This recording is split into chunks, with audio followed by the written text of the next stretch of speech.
Olá, sejam bem-vindos a mais um programa Trader Raiz aqui no canal da BMC. Eu sou Marco Prado e hoje eu tenho ao meu lado o meu parceiro de bancada, não podia ser mais descontraído, Francisco Alves, meu amigo Chico. Tudo bem? Tudo bem, Marco. Muito obrigado mais uma vez pela gentileza do convite. Sempre uma honra, uma alegria estar aqui com você nesse seu programa. Me sinto envaidecido aí pela lembrança, pelo convite. Sempre muito bom estarmos aqui. Pô, Trader Raiz, né? Não podia pensar em outra pessoa, né? Não é nem os cabelos brancos que já não enganam, né? Já falam do tempo de mercado financeiro. Poderia trazer aqui a minha inscrição para o subóbito ou para o sub-90, tá? Mas não, tudo bem. Muito tempo, sim. Trabalhei já há muitos anos. Quanto tempo de mercado, Chico? Eu comecei, na verdade, como estagiário em 78, 79. Trabalhei numa financeira, fazia uma parte mais administrativa e também um pouquinho ali do acompanhamento já ainda muito prematuro da área de mercado. Depois, em 1980, eu comecei a trabalhar assim numa financeira, a Fininvest, fui direto para a mesa de operações. Naquela época você negociava. Só Bovespa? Não, naquela época... Mercado futuro? Não. Na Fininvest, nós trabalhávamos com letra de câmbio na época, era renda fixa. Tinha o mercado de open, que girava os títulos públicos e os títulos que eram negociados na época, letra de câmbio, tinha a LTN também, que era um título público, que existe até hoje, que eram títulos que nós negociávamos na época, dinheiro do overnight, você tinha o ADN, e foi uma época que eu comecei, eu estava aprendendo, como eu disse, eu trabalhei 2 anos como estagiário. Era muito complexo aquela época, Chico? Era mais simples. Complexo assim no sentido de que você precisaria conhecer, saber o que você estava fazendo. Preencher tudo no papel, na caneta. Era né? tudo na mão. Você tinha na época HP 38 e uma agenda redoma. E você negociava mesa com mesa, tudo por telefone, as vendas, negociações. A liquidação era física ainda, você pegava cheque, pegava dinheiro, entregava os títulos. Bom para. Bom para. Pegava o dinheiro, liquidava, fazia as liquidações, os títulos físicos, você tinha a custódia dos bancos, das corretoras. Era uma época assim ainda bem, nessa época, claro, houveram épocas anteriores, mas quando eu comecei, como eu disse, uma época assim de aprendizado e onde as coisas ainda eram bem simples, bem rudimentares. E como é que vocês faziam para conformar naquela época? Tudo na mão e uma redoma para escrever. E aí dava um fechado. Quando não era na boleta, quando era mesa, na verdade você... ficava gravado isso? Não tinha sistema de gravação, não tinha essa sofisticação, eram telefones normais. Você, na verdade, ligava para as corretoras, distribuidoras de valores, para os bancos, e você tinha linhas de negociação, você trabalhava com o mercado e trabalhava também com carteira de clientes.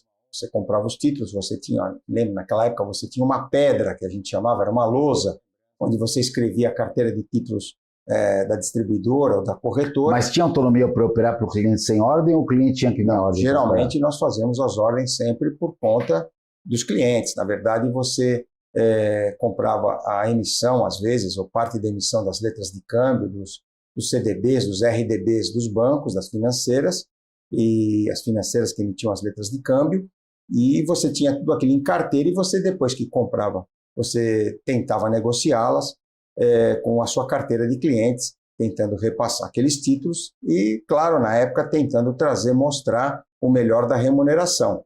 E era um mercado mais simples, mais fechado. No mercado de open, você negociava também com os bancos, com as mesas, com as corretoras. Você tinha aí, além dos telefones normais, a LP, que era uma linha privada, que era um botão que tinha no telefone. Uma linha direta com o cliente. Direta com o banco, a instituição que você queria falar. Facilitava bem, porque muitas vezes o mercado era muito rápido já naquela época. Você tinha o que a gente chamava de bancos maiores, bancos menores, primeira linha, segunda linha. Tinha muito banco, né, também? Tinha muito banco, diversos bancos. Era uma época rica em bancos comerciais. Financeiras também, foi uma época muito produtiva para as financeiras. Então você tinha um mercado grande, bastante amplo, embora fosse um mercado local. Então você tinha que correr atrás, às vezes, das negociações para pegar um papel bom, com taxa boa, para oferecer o melhor para o seu cliente, para a carteira de clientes, da corretora, da distribuidora, ou até mesmo... Mas tinha uma diferença, a distribuidora não era banco. Não, a distribuidora na época só podia operar com Sim. renda fixa, não podia operar na Sim. bolsa. Mas por isso que era a mesma coisa que corretora hoje em dia, né? Exatamente. Hoje as distribuidoras têm autonomia para operar em bolsa, as corretoras. Naquela época a grande diferença é que as distribuidoras operavam na renda fixa, no Open, e as corretoras também poderiam operar em renda fixa, no Open e na bolsa. Nós tínhamos na época ainda a Bolsinha, a Bolsa de Mercadorias, que foi feita uma fusão em 85, 86, quando surgiu a BMF, e a Bovespa, sempre a Bovespa, super antiga, que você tinha o floor, você tinha o pregão de negociação. Bolsinha também ficava no prédio... Você ia no floor lá da Bovespa? Da Bolsinha. Depois eu passei aí no floor da Bovespa. Fui uma época no pregão, na Corbey, na Bolsinha. Qual ação que você operava lá? Qual, geralmente? Não, na Bolsinha era só mercadorias, né? Sim. Bolsa de mercadorias. Futuros. Nós operávamos boi, café e ouro. Mas na Bovespa? Na Bovespa, sim, eram as ações... Tudo, mas tinha alguma específica? Não. Porque a Telebrás tinha as rodas maiores, tinha a roda né? maior. Na época não tinha nem Telebrás ainda. Na época era Petrobras, Vale do Rio Doce, você tinha os bancos, os grandes bancos, você tinha também segunda e terceira linha, você tinha os postos de negociação. E eu, como era assim, mais magrinho, mais miudinho, mais mirradinho, eu ficava sempre em segunda ou terceira linha. Então, operavam umas empresas onde a roda de negociação era menor, não tinha aquele empurra. Mas, Chico, só pegando um gancho aí para o telespectador, né, que está assistindo, às vezes a gente fala de roda. Aqui no pregão, no mercado de voz, existiam os ativos e as pessoas que queriam operar aquele determinado ativo. Então, no futuro, a gente tinha a roda do boi, a roda do café, sim, a roda do dólar, a roda do índice, né? Tinha as rodas que eram maiores. No caso do BMF, quando eu entrei, a maior roda era dólar, índice e DI. As 3 rodas grandes. Sim. E ficavam posicionadas. O DI ficava num canto, o índice no outro e o dólar do meio. Isso. E ali nos cantinhos ficavam as rodas menores dos agrícolas. Depois a maiorzinha tinha o café, que era a dos agrícolas, que era maior. Isso. Da Bovespa, ali, como é que eram as rodas? Porque, assim, são várias ações. No pregão, eu peguei... Existia uma roda só para quem negociava a segunda linha? Tinha setores, segmentos. Por exemplo, na Bolsinha, citei a Bolsinha aqui, Bolsa de Mercadorias, que era na Líbero, no prédio do Geral do Comércio, se não me engano. 471? Eu acho que era ali. Do lado do Finasa tinha a escada e tinha o Geral do Comércio, se não me engano, era ali. Me lembro que tinha associação comercial também, nós tínhamos o pregão lá, a gente almoçava na associação comercial, tempos antigos. E era um restaurante famoso, solicitado na época. E tinha a Corbey, você fechava os negócios, passava as informações, você ficava com o operador de mesa. Eu fiquei pouco tempo lá, mas naquela época ainda você negociava, fechava o negócio, preenchia a boleta, passava para o registro da Bolsa e o auxiliar levava para registrar o negócio numa lousa, que era escrita com giz. Então ele subia com uma cordinha, você tinha lá o assistente da bolsa, da bolsinha, que marcava as negociações. O cara ficava na escada o dia inteiro? Ficava lá em cima, era uma plataforma com uma lousa bem grande, com as mercadorias. Mas ele ficava de pé, ele tinha um platô ali para ele. Ele ficava em pé e subia as boletas lá, eles escreviam com giz e tal, e aí iam atualizando as cotações. Era uma época bem antiga, aí era mais ou menos assim em linha geral. Mas e no mercado muito volátil, que a ação subia e descia? Na verdade, a bolsinha, você tinha muita liquidez na época no boi, você tinha muita liquidez no café. Fica marcando toda hora, tinha anotado? Ele ia anotando, os negócios iam saindo. Mas ia pulava de preço, às vezes. Pulava de preço, mas eram várias pessoas também, não era uma única pessoa. E você tinha essa atualização das cotações. Eu me lembro que tinha lá um espaço também, que os investidores chegavam lá para olhar, ficavam olhando e tal. Uma espécie de uma mas você tinha um delay, vou dar um exemplo, vai. Vou pegar um exemplo. Você pegava um ativo, ele estava sendo negociado num preço na roda lá embaixo.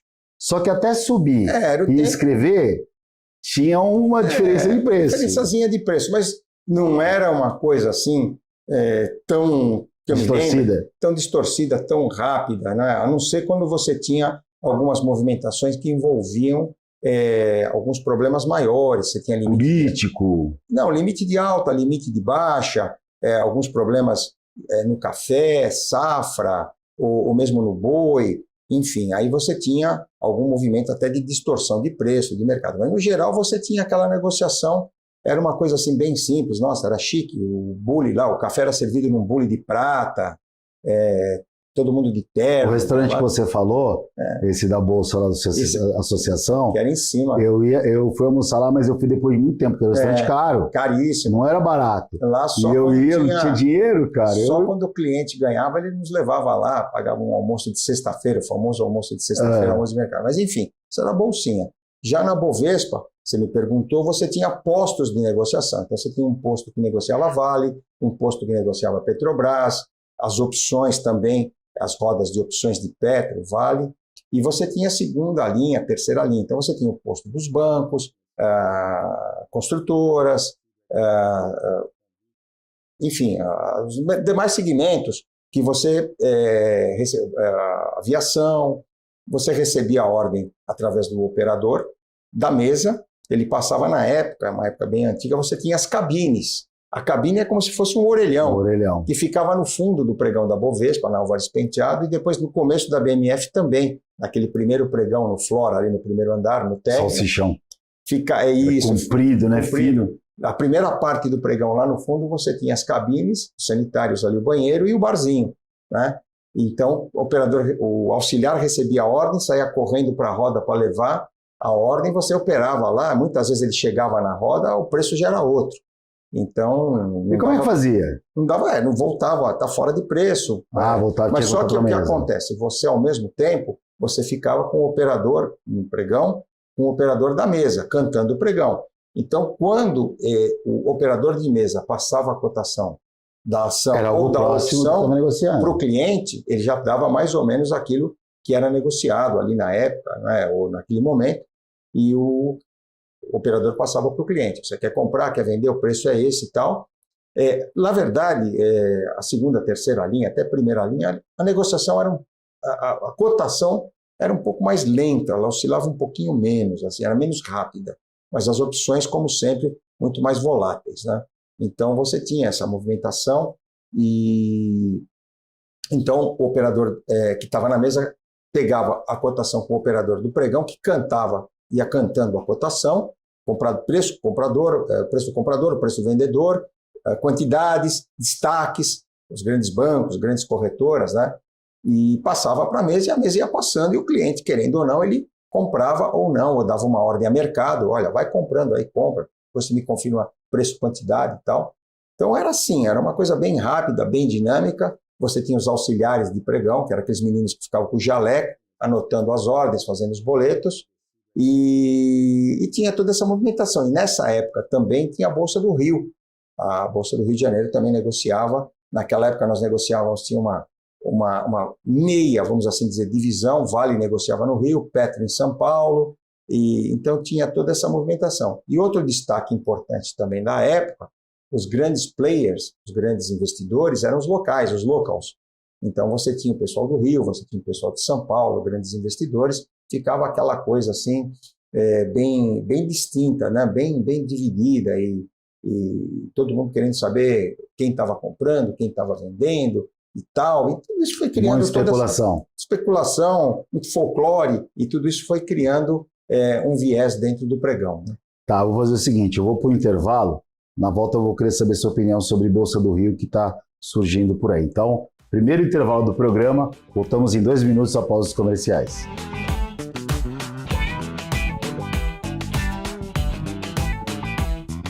Muito bem, estamos de volta com o nosso programa Trader Raiz. Estou com meu amigo Francisco Alves Chico. Chico, você falou da Bolsa Negociação em paralelo, né, que é simultâneo, Rio e São Paulo. A gente está na perspectiva aí de uma Bolsa no Rio de Janeiro, né? O que você enxerga, olhando para trás, em relação à divisão de ativos? A Bolsa vai trazer artigos novos, como, por exemplo, de carbono, né? Que é como você está avaliando isso? Veja só, nessa época, é uma época bem antiga, nós estamos falando aí dos anos 80 até o final dos anos 90, começo dos anos 90. Então você tinha uma distinção bem clara das negociações que eram feitas no Rio e aqui em São Paulo, os players que operavam lá, que operavam aqui, e toda essa movimentação. E havia até uma operação que nós fazíamos nas mesas, que era para quem tinha muita rapidez e expertise, chamava-se ponte aérea. Você conseguia comprar uma ação aqui, é uma arbitragem, e às vezes vendê-la um pouquinho mais caro no Rio e vice-versa. Você comprava um pouquinho mais Mas barato. tinham duas rodas da mesma negociação? Aqui e no Rio. Você tinha negociação, por exemplo, de Vale aqui, Vale no Rio, Petro no Rio, embora os mercados fossem mais fortes de Petro aqui e Vale no Rio. Mas você tinha também negociação. Então, muitas vezes, ou aconteciam em algumas vezes, essa opção de você fazer essa operação, essa opção de arbitragem, né, chamava ponte aérea. Então, você tem que depois pegar os títulos na custódia, levar para o Rio, ia de avião e tal. Por isso, também muito que ficou essa história de ponte aérea. E isso é uma característica da arbitragem, né? Você tem os preços. Você vê, por exemplo, o ouro, que é negociado na COMEX, ele tem uma cotação, o contrato tem um tamanho. Se você transformá-lo, vamos imaginar na época que nós tínhamos negociações aqui no ouro spot, no ouro à vista, aqui na B3, na Bovespa, a BMF, você poderia fazer arbitragem. Houve uma época que também você poderia fazer arbitragem de ouro com São Paulo, Nova York, São Paulo, Londres, tudo claro, dentro dos preços, dentro dos ajustes, dos diferenciais de tipos de contrato. O ouro, por exemplo, em Nova York, negocia por onça Troy, 31.104 gramas, e aqui o ouro era negociado por gramas, 250 gramas era, em linhas gerais, a barra de ouro. Então, você tinha a conversão de onça Troy por grama, você tinha o ajuste de preço, você tinha a cotação do câmbio. Então, tudo isso dava Nossa, essa variável aqui, uma arbitragem grande. Dá para associar isso. Você tinha também Londres, Nova York, o açúcar. Dá para a gente comparar hoje, por exemplo, com o próprio Bitcoin. Sim. Que de alguns 2 anos para trás, mais tempos atrás, até mais 4, 5 anos, que tinham cotações diferentes em corretoras, porque tinha as corretoras e aí tentar fazer uma arbitragem, só que o preço é um pouco meio justo. Só que essa arbitragem faz na automação, naquela época era na unha. Você, na verdade, tinha na época, as informações não eram tão rápidas, você não tinha essa simultaneidade que nós temos hoje de vídeos, de cotações, de informação, tudo muito rápido, mudou demais. Mas em relação à pergunta, você acha que essa Bolsa do Rio pode impactar? Olha, é difícil falar alguma coisa, né? É difícil falar alguma coisa porque uma bolsa de valores ela requer uma estrutura muito grande, não só em termos de negociação, de investimento em termos de informática, de todo uma estrutura operacional, mas a clearing também, né? Você tem que ter uma clearing que funcione bem, que traga aí a segurança de compra e venda, enfim, as liquidações, e toda essa estrutura tem que ser feita, e a partir daí vai demandar muito das necessidades aí e de como o mercado aqui, mercado interno, até claro hoje mercado externo, vai entender, vai aceitar e vai derivar seus negócios lá para a Bolsa do Rio de Janeiro. Mas eu acho que hoje em dia, olhando num sistema como gestor, como um cara que toma conta do business, não dá para você entrar hoje, montar uma bolsa no Rio de Janeiro, vamos falando do Rio no caso, e competir com ativos aqui da B3. Eu acho que seria mais inteligente, e pode ser a estratégia, trazer contratos novos, de ativos novos, claro, e também trazer coisas novas e entender que isso tem um tempo de maturação. Claro. Que vai ser o primeiro ano ali, vai ter pouca negociação, e a medida vai ganhando corpo. E o mercado por si só vai se ajustar. Exatamente, é isso aí. Você tem que ter primeiro uma estrutura muito grande, operacional, segura, rica em segurança, a segurança que eu digo dos negócios, do ponto de vista operacional, e tem que ter os ativos, esses ativos têm que ser atraentes e tem que ter liquidez. Você veja aqui na nossa própria bolsa, a B3, eu falo sempre B3, mas para mim vai ser sempre Bovespa e BMF.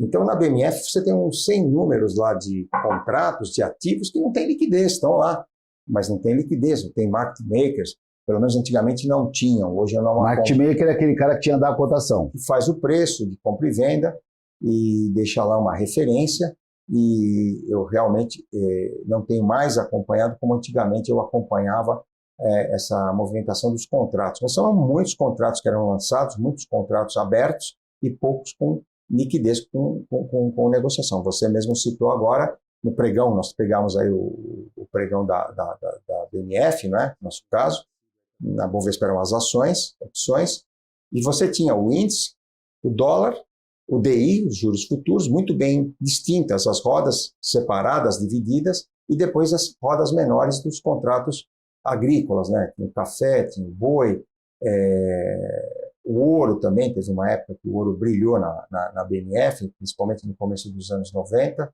89, 90, 91, enfim. Quando o Banco Central usava como paridade da moeda vigente na época. Usava, né? E nós tivemos a interrupção naquela época dos contratos futuros de índice. Nós ficamos quase 2 anos sem negociar o índice. Por causa do plano Collor? Por causa dos problemas com NAG e NARRAS. Mas isso foi em 86, 89, né? 89. 88, 89, 89, 90.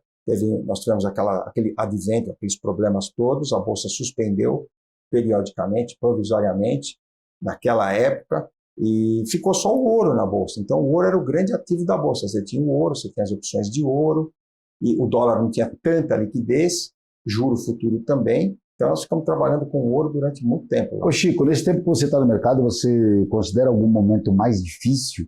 Ou em que, assim, quando eu cheguei na Bolsa, a gente tinha acabado de tomar pancada do plano Collor. Pois é. E a liquidez estava muito baixa. E, assim, a expectativa que se tinha, porque é óbvio, né? Como ser humano, sempre pensa pelo lado pior, né?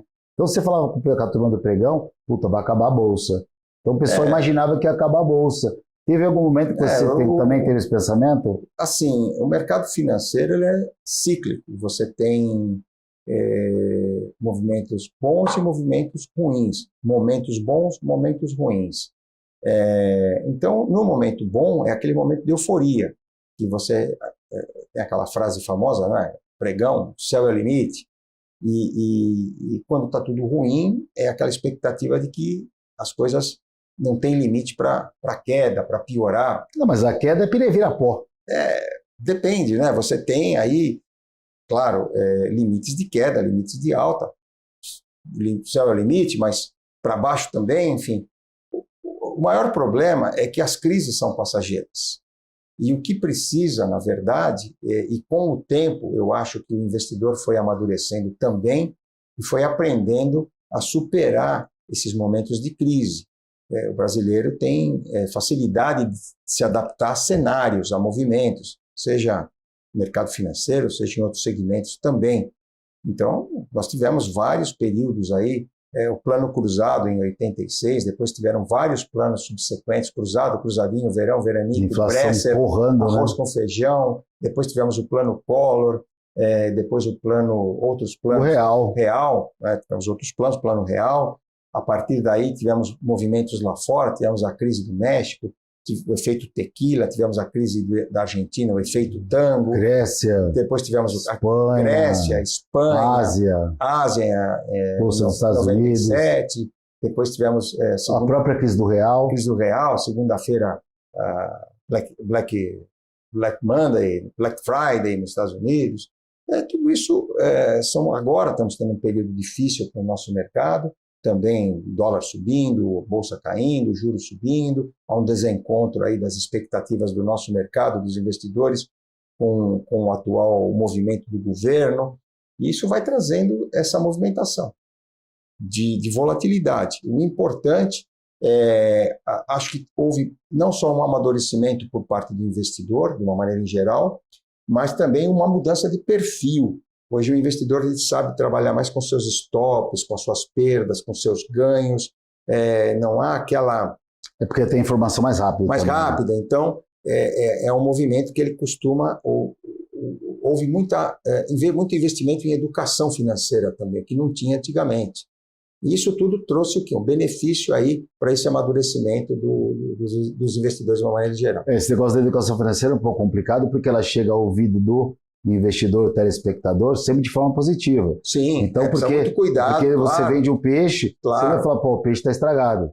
Esse peixe acabei de tirar do rio, do mar ali, olha, tá maravilhoso. É verdade. Então, quando você chega em educação financeira, você fala, olha, bolsa é uma maravilha, sim, a bolsa é bacana, e a gente sabe que não é bem assim. Na verdade, precisa muito cuidado com quem você acompanha, com quem você fala. Existe muita gente boa, muita gente experiente, e tem também aqueles que emitem sua opinião baseados, às vezes, no seu desempenho pessoal, talvez com menos experiência, menos conhecimento.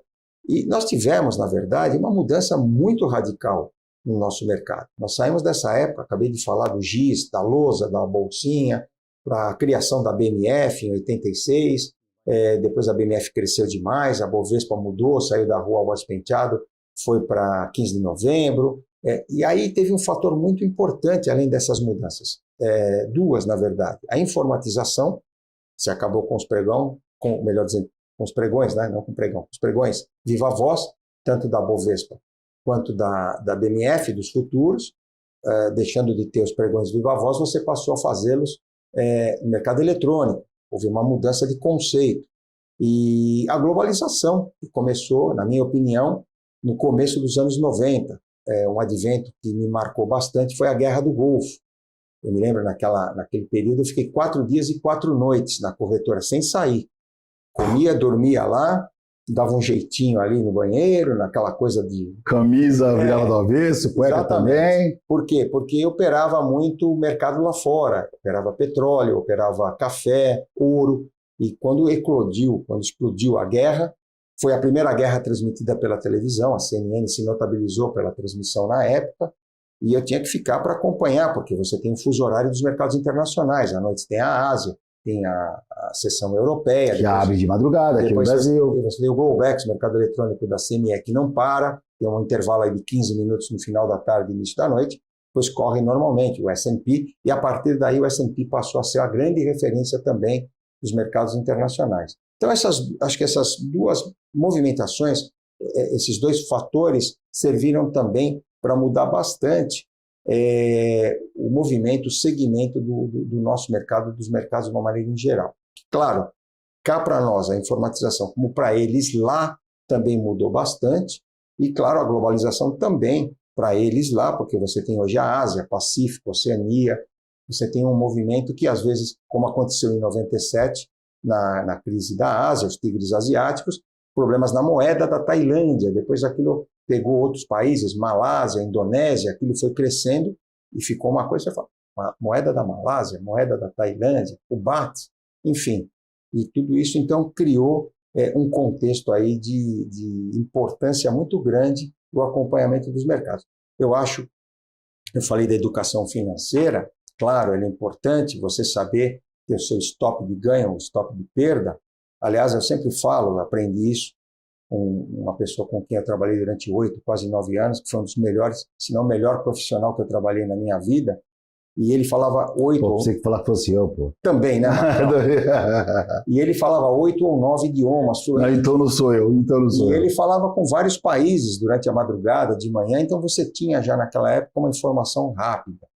E ele me ensinou muita coisa, me ensinou bastante coisa, e além dessa parte educacional do mercado, saber ganhar, saber perder, ele me ensinou uma coisa que depois eu li no manual da CBOT. Então é o seguinte, eu vou fazer o seguinte, vou deixar essa segunda coisa para o próximo bloco, que está dando intervalo da nossa pausa. Voltamos em 2 minutinhos após os comerciais, e eu estou conversando aqui com meu amigo Francisco Alves.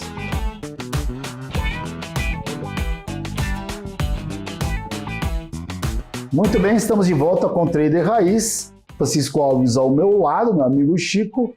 E o que você aprendeu na fala dessa pessoa aí que fala 8 idiomas? Na verdade ele falava e depois eu não achava um pouco assim de folclore dele e tal, depois ele me mostrou o manual de commodities de Chicago, da CBOT, sobre o stop, limite de perda. O stop, ele humilha o ego, mas preserva o bolso. Isso passou a ser importante. Você usou isso como mantra? Ué? Você usou isso como mantra? Na verdade, aprende. Eu cometi muitos erros também, mas aprende que, além da educação financeira, que é muito importante, eu falei, você citou inclusive, o cuidado de você acompanhar bons professores, bons instrutores financeiros, gente gabaritada, de reputação, de conhecimento. Uma coisa que eu sempre aprendi e procuro trazer comigo e passar para as pessoas com quem eu ainda tenho contato, são as informações. Eu acho que com o advento da globalização, as informações elas se tornaram cada vez mais importantes, porque você pode ter todo um nuance de negociação, você pode ter uma formação de preços, uma situação, e de repente você tem uma notícia qualquer de percurso, simultânea, que vai mudar totalmente esse movimento, essa visão, e o que poderia ser ruim passa a ser bom, o que era bom passa a ser ruim, Então, é muito importante hoje nós estarmos alinhados com as informações. É porque é difícil o cara juntar o quebra-cabeça. Você falou, por exemplo, o S&P em um determinado momento ele ganhou força. E teve épocas em que eu operava olhando só o S&P. Sim. Eu operava os ativos brasileiros olhando o S&P. Como teve uma época que eu operava o dólar só olhando petróleo. Sim. Então, assim, eu acho que o movimento é muito cíclico, né? Sim. E, de repente, a gente tem hoje, por exemplo, o Brasil operando, acompanhando com Brasília. Como sempre foi também, né? Claro, você veja só, nós acabamos de falar que eu comentei de crise, você me perguntou de momentos difíceis do mercado, eu me lembro da crise da Argentina, a crise do México, da Ásia, Grécia, né? Nossa, na Grécia eu me lembro todo dia. Foi 2011, se eu não me engano. Não sei precisar exatamente o período do tempo. Eu acho que foi. Hoje você nem ouve falar mais. Praticamente, quer dizer, uma coisa que ficou tão em evidência, que foi tão importante para a formação de preço naquele momento, hoje desapareceu. Você mal ouve falar de Grécia. Lógico, a Argentina está num processo aí de recuperação econômica, o México sempre um país muito importante, sendo um país emergente. A Ásia está sempre em destaque, principalmente por conta da China. Tem Índia crescendo também, Índia né? crescendo muito. O RBI, que é o Banco Central da Índia, importantíssimo hoje. Banco da China, o PBOC. O Japão, claro, também é uma das maiores economias do mundo. A China é a segunda maior. Índia com um potencial gigante. Então, claro, tudo isso segue no nosso foco, no nosso viés de acompanhamento. Mas as notícias, esses movimentos são cíclicos. Então, por exemplo, eu falei agora do ouro, a arbitragem do ouro, a BMF, se não me engano, acho que descontinuou o contrato de ouro spot no pregão, não tem mais. Então, quer dizer, você nem teria mais... Aquele ativo que foi a menina dos olhos do mercado driver, não existe mais. Foi o grande driver do início dos anos 90 no pregão, só tinha o ouro, tinha os outros ativos, mas o ouro era o maior, mais importante, mais líquido. E eu me lembro que eu chegava cedo na corretora para ver a arbitragem com o fixing de Londres, quanto estava o fixing de Londres, como é que estava a COMEX. E lá você tem, ao contrário daqui, ou pelo menos tinha, aqui você tinha liquidez no mercado à vista, mercado de ouro, mercado spot. E lá a liquidez é no futuro. O spot tem menos negociação e o futuro mais negociação. Então você tinha que descontar $1, $2 do preço do futuro versus você trazer onça Troy para a grama, como é que estava o ouro, ou como é que estava o câmbio na venda, a taxa de venda do câmbio. Então você tinha todo um processo ali de acompanhamento e hoje você vê, não tem nem mais negociação, não temos mais negociação com o ouro à vista aqui. E aliás, só uma coisa, o ouro, engraçado, né, Marco? Você trabalhou um tempo no pregão também da BMF, era o único ativo à vista que não era negociado a futuro no mercado futuro, na bolsa de futuro. Verdade. Você tinha ouro a termo, mas não tinha liquidez. O que tinha liquidez era o ouro à vista, o spot. Ô Chico, então assim, o trader hoje, por exemplo, o cara que vem para o mercado financeiro, ele tem tudo mastigado. Então, eu estou olhando a sua história, a gente está conversando aqui, você falando, você sempre foi atrás da informação. Sim. Você sempre foi atrás da estrutura do mercado. Hoje as pessoas elas têm uma facilidade, ou elas vão atrás da ferramenta que dá o sinal. Sim. Você acha que talvez esse é o motivo da quantidade de pessoas que entram no mercado financeiro para fazer operações intraday como day trade tenham um fracasso, porque elas, ao invés de ficar acompanhando a estrutura e pegar a base daquele ativo, não, elas vão pelas ferramentas para ter uma previsão com uma bola de cristal? O problema é que com toda essa mudança, essa movimentação do mercado, essa globalização, os ativos acabam tendo movimentações diferentes e diversas ao longo do dia. A notícia é importante? Claro que ela é importante, mas muitas vezes a interpretação e a leitura dessa notícia pode não ser tão positiva quanto ela parece ser na sua divulgação. Você tem lá uma divulgação, por exemplo, da inflação nos Estados Unidos, seja no varejo, seja no atacado.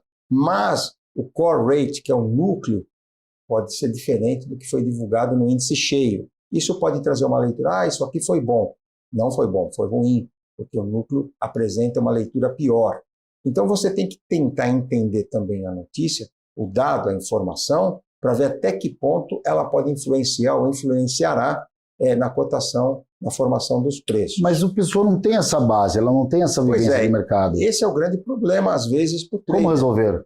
Esse é a experiência, porque acompanhar, ver, aprender, Você tem os órgãos hoje, os veículos de informação, a mídia é muito rápida, você tem várias plataformas, várias agências de notícias. Mas a mídia fala muito do mesmo. Ninguém dá uma coisa esmiuçada. Então, mas... Porque ninguém ousa falar, o dólar vai subir e cravar. Até mesmo porque também você não pode. Não, nem pode dar esse viés de compra, de venda, de indicação, enfim, aos seus analistas credenciados. Mas, às vezes, a pessoa tem que tentar aprender pela experiência. É muito difícil alguém que já chega ganhando e vai ser sempre vencedor. A derrota, a perda, é ruim, mas ela traz uma coisa boa. A leitura daquilo, onde é que eu errei, o que foi que eu posso ter feito de errado e tentar saber onde foi o erro para não errar mais. Geralmente o erro é o stop, né? A quantidade de às vezes a entrada, o timing é muito importante no mercado e essas notícias todas, essa formação, esse conceito que você tem às vezes, você tem que conhecer o ativo. Você tem, por exemplo, estão falando aqui de derivativos, estão falando de dólar, estão falando de outros movimentos mais rápidos, mas você tem as empresas, as ações. Você tem maneiras e maneiras de você operar as ações no day trade curto, day trade rápido. Swing trade, né? Swing trade, você carrega a posição, você pode travar, fazer uma posição de compra de uma ação de um determinado segmento e venda de um outro, uma arbitragem. Você tem que ver o balanço da empresa, como é que estão os números da empresa, a atividade da empresa, empresas sazonais, agora temos o verão, empresas que beneficiam com a estação, outras não, no inverno, empresas que mexem hoje com segmento de informática está super em alta nos Estados Unidos, tecnologia, né? Veja o caso da NVIDIA aí, que surgiu, grande empresa aí, com rentabilidade gigante, foguete, ao longo do ano, ao longo dos tempos. Então, todo esse tipo de adequação tem que ser vista, tem que ser feita pelo investidor. É complexo? É complexo. Não é fácil, porque muita gente imagina, ou alguns investidores, que o processo é rápido e fácil. E não é. Muita gente com experiência, você vê, às vezes, até tesourarias de empresas, de bancos, estopando. Porque aconteceu alguma coisa que não era exatamente aquilo que eles esperavam, ou as projeções não foram corretas, ou houve uma avaliação maior do que deveria, enfim. É muito difícil. O dia a dia do mercado financeiro é complicado, não é fácil. Até porque, Marco, tem também uma máxima que nós brincávamos no pregão, não é? Falei agora há pouco do céu é o limite, essa frase do stop lá de Chicago, enfim. Você tem o dia bom e o dia ruim no mercado. Então, esse dia ruim é que tem que ser administrado. Ô Chico, quantas vezes você viu, de proporção na sua história, pessoas que ficaram ricas do dia para a noite e pessoas que ficaram pobres do dia para a noite, na proporção? Do dia para a noite é muito difícil, Marco. Do dia para a noite você tem prazos curtos de pessoas que conseguiram sucesso, prazos curtos de pessoas que perderam, que tiveram experiências ruins, experiências negativas. Mas tudo vai muito da pessoa, do local onde ela está, o movimento de onde ela está.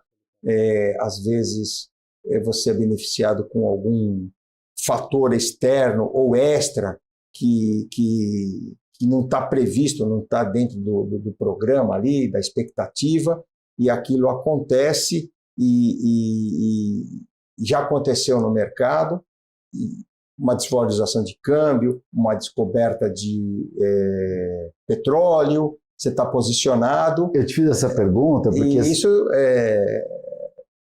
traz aí uma... Não, eu te fiz essa pergunta porque assim, eu nunca vi ninguém ficar rico de virar rico, mas eu vi muitas pessoas quebrarem e perderem tudo num dia só. Porque o que acontece? A perda, ela machuca. E, às vezes, você não está preparado. Não, mas as pessoas perderem toda a alocação, todo o dinheiro num dia só. Mas eu não vejo o cara ficar rico. É muito difícil, porque... A não ser aquele cara que, por exemplo, esqueceu a carteira de Bitcoin em uma wallet, chegou, eu tenho 20 Bitcoins. Não, mas aí é assim, o ganho, ele é sempre generoso, mas você para porque acha que já está bom, que já ganhou, dificilmente o ganho, a não ser que seja uma coisa muito estudada, muito bem caracterizada, você posterga o seu ganho. Mas a perda, você vai administrando achando que aquilo pode virar a qualquer momento, vou recuperar, vou fazer preço médio, vou comprar mais para baixo, vou vender mais para cima, enfim. Você sempre tem uma expectativa de recuperação de preço. E essa recuperação é que às vezes aumenta o seu prejuízo. E quando você vê, às vezes, você perdeu o seu caixa. O importante do jogo, o jogo sempre existiu, vai sempre existir. O que para, o que quebra é o jogador. Se você vê a história aí de cassinos, de jogos, de bolsa, enfim, você vai ver que eles estão sempre lá, anos e anos. Que para, que quebra, quem perdeu o cacife foi o jogador. Então, Exatamente. É importante você saber preservar esse cacife. Claro que é uma linguagem assim um termo mais simples, falando do seu capital. O cacife, na verdade, é o seu capital para você preservá-lo e tentar, com estudo, com trabalho, com informação, conseguir galgar aí movimentos melhores. É o que eu disse, salvo algumas situações extremas, onde você tem um ativo e ele é beneficiado por um fator ou um fato externo, uma guerra, você tem ouro, você tem câmbio, ou uma descoberta de poço de petróleo, se você está posicionado, enfim, nessas situações mais extremas, uma catástrofe, alguma coisa, é que você tem, às vezes, um ganho exponencial. Mas mesmo assim ainda é difícil. Difícil. Tem uma série Billions lá que o cara ganha dinheiro da noite pro dia com o atentado lá que as ações caíram, ele comprou, sei lá, não vendeu. Enfim, são coisas assim de filme. De filme. Vamos fazer o seguinte, mais um intervalo e já voltamos com o último bloco aqui do Trader Raiz.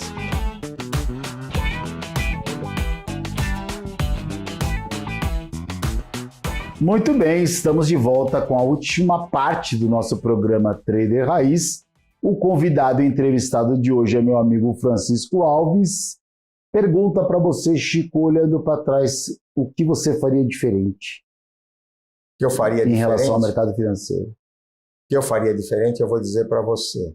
É um problema meu, pessoal, de formação. Ao invés de ficar... Claro que o "se não joga", não é uma frase de um grande... narrador esportivo, jornalista esportivo muito famoso aqui no Brasil, que ele diz: o "se não joga". Então, o "se" não tem "se eu fosse" ou "não fosse", "se eu fizesse", mas o que eu falaria, eu teria feito um curso de inglês fluente. Ao invés de ficar 9 anos no Mackenzie, eu teria feito 2 ou 3 ou 4 anos de inglês fluente nos Estados Unidos. Eu acho que hoje, para o mercado, para quem trabalha no mercado, claro que a informática é importantíssima, né? Até porque hoje tudo é informatizado, mas eu acho que quem consegue falar inglês fluente tem um handicap favorável, favorabilíssimo em relação a quem não fala. Eu não falo, e isso me deixou as portas um pouco mais fechadas. Eu perdi grandes oportunidades por não falar inglês fluente. Por trabalhar em instituições lá fora? Aqui, não, eu tive muitas propostas de trabalhar, não só aqui, mas lá fora também, e infelizmente não deu certo por causa do... Cara, eu tenho um conhecido, próximo, não é amigo, mas é próximo, conheço, converso. Ele é um CEO de um grande banco suíço brasileiro. Cara, ele é, assim, top, e beleza, explodiu, né? E ele falou para mim que o grande diferencial dele no mercado financeiro, na época, foi ter falado inglês. Exato. O inglês que mudou a vida dele naquela época. Sim. Mas assim, olhando para trás, quase ninguém falava inglês no Brasil. Por isso mesmo. Poucas pessoas falavam. Então você, na época, eu estou falando isso depois do começo dos anos 90, 91, eu trabalhava numa grande instituição, era a primeira corretora de mercado, era dealer do Banco Central, então tinha muita visualização, tinha visibilidade, não só no pregão, mas nas mesas também. Trabalhava com um player muito grande também, muito importante aqui, empresário no Brasil, e eu tinha muito convite, muita proposta para trabalhar aqui, em corretoras de bancos estrangeiros, corretoras estrangeiras e mesmo para ir lá para fora, para Londres, pedir propostas para os Estados Unidos, Nova York, várias, mas esbarrava sempre até corretora francesa, aqui no Brasil, de um banco francês, não do Banco Francês Brasileiro. CCF? Não. O CCF ou não? Não, a corretora 64, qual era? Vou me lembrar já. Sogeral. Société Générale de France, 64. Mas, infelizmente, na hora da língua, do idioma... Ô, Chico, mas então foi uma oportunidade que passou. Cursos, por exemplo, datilografia. Era importante, lembra? Geografia? Você ficava lá catando milho, mas fazia o curso de datilografia. Na verdade, o que nós tínhamos eram os cursos da Bolsa que nós fazíamos. Não, mas aqueles cursos da Bolsa não dava nada. O Walter Sestari. Mas o curso da Bolsa era o seguinte, falava, ó, uma saca de um contrato de café são 60 sacas de 100 quilos. Aí tinha isso. Mas não dava aquela projeção, ó, se você comprar aqui e vender. Não. Diferente do que as pessoas buscam hoje. Sim. Então, olhando assim, datilografia em inglês, são cursos de datilografia, nem existe mais, né? Curso de inglês, ok, né? Tem muitas, as pessoas aprendem aí na raça, com aplicativos. Agora, para o cara que está aqui, esse carinha aqui, o trader, o cara que vai começar no mercado hoje, qual que seria o caminho inicial se você olhando, se você fosse começar agora, o que você faria? Bom, primeira coisa... Um curso de informática? A primeira coisa que eu acho... primeira coisa importante é o curso de informática. É saber mexer com informática, mexer com todas as ferramentas. Na plataforma? Na plataforma, porque você tem que saber aquilo que você está utilizando. Você tem que saber, ou melhor, conhecer os recursos que estão disponíveis. Quando você travar, por exemplo, uma ordem ali, você quer executar uma ordem, ou uma posição, ou ver uma notícia, alguma coisa, você precisa saber mexer, precisa saber as notas hoje, impressão de notas, essas coisas todas, resultados, conta, muito importante conta também, muito pouca gente sabe fazer conta, é uma coisa que ficou meio em desuso com a informática. Hoje eu faço muita conta, cara. O cara coloca um disquete lá e se ele não lhe der notícias, você não tem ideia de quanto é um financiamento, uma reversão, um box. É que a gente faz conta na cabeça porque o mercado favoreceu isso para nós. Exatamente. Então é importante conhecer a parte de informática, as ferramentas, saber utilizar, explorar o que ele tem nas mãos em termos de plataforma e fazer um bom curso, começar devagar, aprender, para ele poder ter um pouco de firmeza, de convicção para poder entrar nos ativos. Porque hoje tem uma vantagem que nós não tivemos, né? Você tem os mini contratos, que te dão a oportunidade de você treinar ainda... E o simulador, né? O simulador, e depois na parte mesmo efetiva, quando você paga e recebe. Você tem os seus ajustes lá. O ajuste é a diferença que você recebe financeira da sua posição, de um dia para o outro, em relação àquilo que você está posicionado. A Bolsa, ela arbitra um ajuste no final do dia e você recebe ou paga no dia seguinte. Então você tem que conhecer tudo isso, tem que saber usar a ferramenta, tem que estudar. E hoje estão muitos cursos bons, muitas pessoas boas aí, trazendo informação. Mas, então, desculpa, eu vou te cortar, porque até porque o tempo está curto também, eu quero entrar só no último ponto com você. Beleza, o curso, a informação, a pessoa faz curso de informática, mexer com plataforma. Só que antigamente a gente tinha muito mais prática e menos teoria.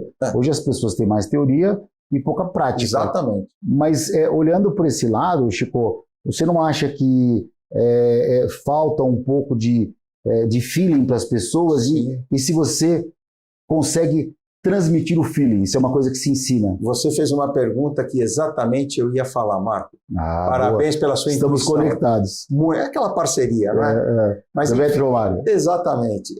Isso é uma coisa que nós adquirimos no pregão, que é o feeling, que é o sentimento que você vê ali crescer na roda, a ebulição, às vezes, da roda ali, ou quando a roda dá uma murchada, você fala, agora vai cair, vai subir, o rosto do operador, o operador que está com um crachá de uma corretora, de um banco importante, a maneira como ele apregoa, tudo isso traz para você, ou trouxe para nós, essa expectativa, esse feeling que hoje você não consegue, você não tem nas plataformas de informática.